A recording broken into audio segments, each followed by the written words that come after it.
everyone, this is Nate Ortiz and you are listening to Walking in Power. And today I want to talk about the two greatest commandments that everything else hangs off of. In my conversations with people about faith, some people feel really close to God. They feel like I'm growing in who I am, I'm in my word, I'm going to church, I got a community. Other people sometimes are on the outskirts of what they really believe. They are skeptical, or they have different things that they're just kind of wrestling or struggling with. But here's what I want to share with you today.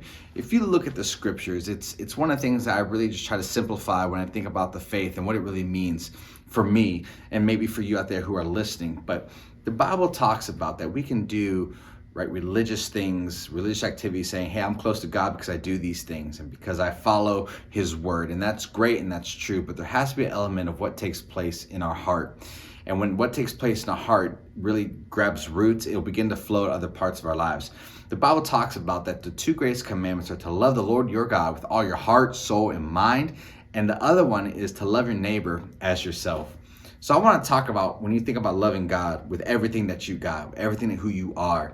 We have to be mindful that in this life that we live, that our relationship with God isn't just saying like, well, I'm cool with God and God's cool with me. But what are we doing in this life that says, God, I really want to give you the best of everything that I have. That God, you deserve my best because you gave your best.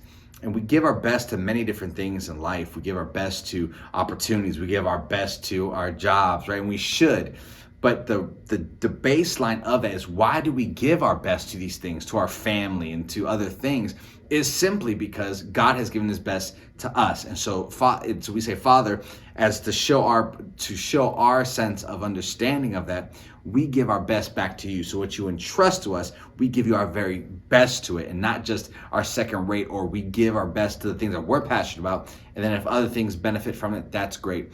God has called us to live this life to be much more than just going through our days and obtaining success and influence, which there's nothing wrong with that, obviously. But we don't want to do those things at the expense of really impacting people's lives.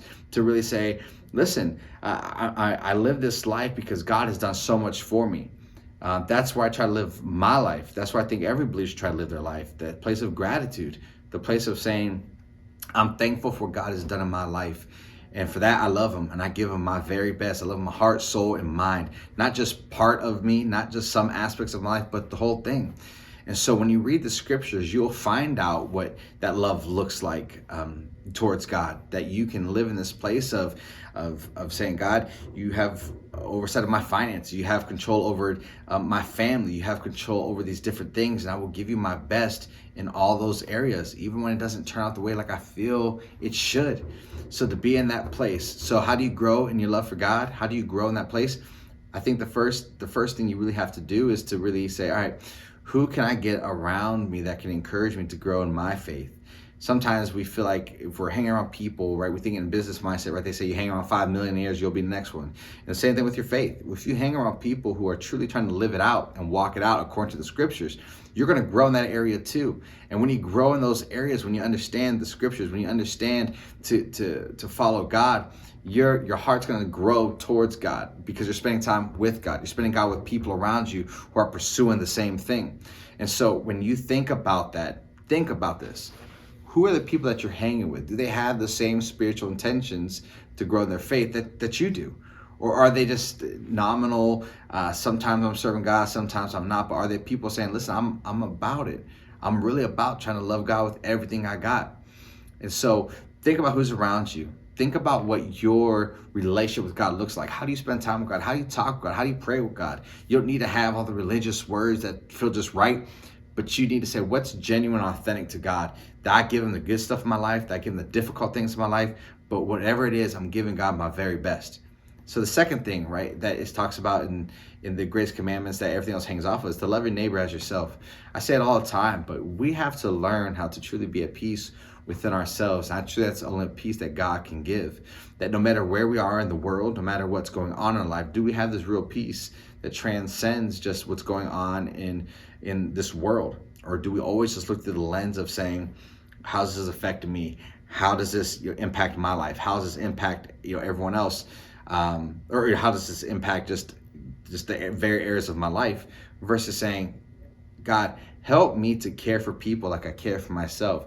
Are we reaching out to people? Are we calling people, checking in on people? One of the questions I always love to ask people when I meet with them, I say, how's life? I truly believe that whatever we accomplish in life, it's great and people respect that. But I also think there's this element of who are we impacting? Once our life is done, who around us is really saying, this person made an impact and they cared. They genuinely cared about who I was. They definitely took interest in my life. And we need to be those type of people.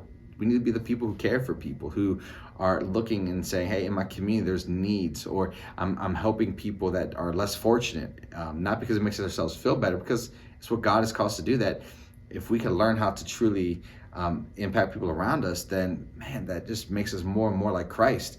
And I think another challenge that could maybe happen is that sometimes when we don't know how to love ourselves and be gracious to ourselves, that sometimes people could beat themselves up so bad that they really don't have a hard time receiving love from God. It's really a foreign concept. That how could God love me for who I am, for all the things I've done? They just haven't been great, or I'm embarrassed of them. And they never give themselves that chance to really forgive themselves or be kind to themselves. And in turn, they don't know how to love and be kind to other people around them. They don't know how to show the love of God. So ask yourself this question today. What areas of your life do you need to forgive yourself in? Maybe you've been beating yourself up over and over and over again, but God has forgiven you, and you need to forgive yourself so you can properly learn how to love people around you.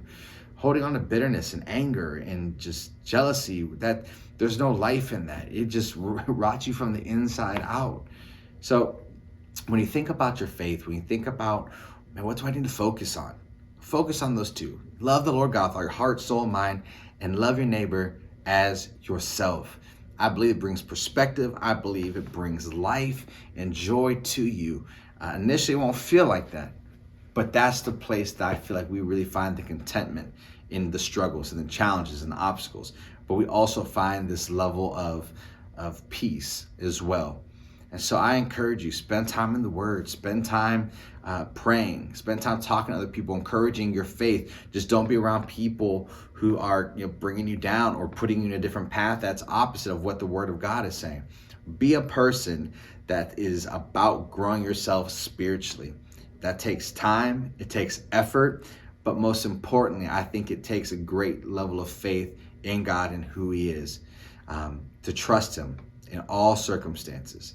So I want to encourage you with that today. I pray that you are continuing just to grow closer and closer to God, as you continue to seek Him, as you continue to know more about Him and His life that He has for us through His Son, Jesus Christ. So I hope you all have a great day, and I'll talk to you soon.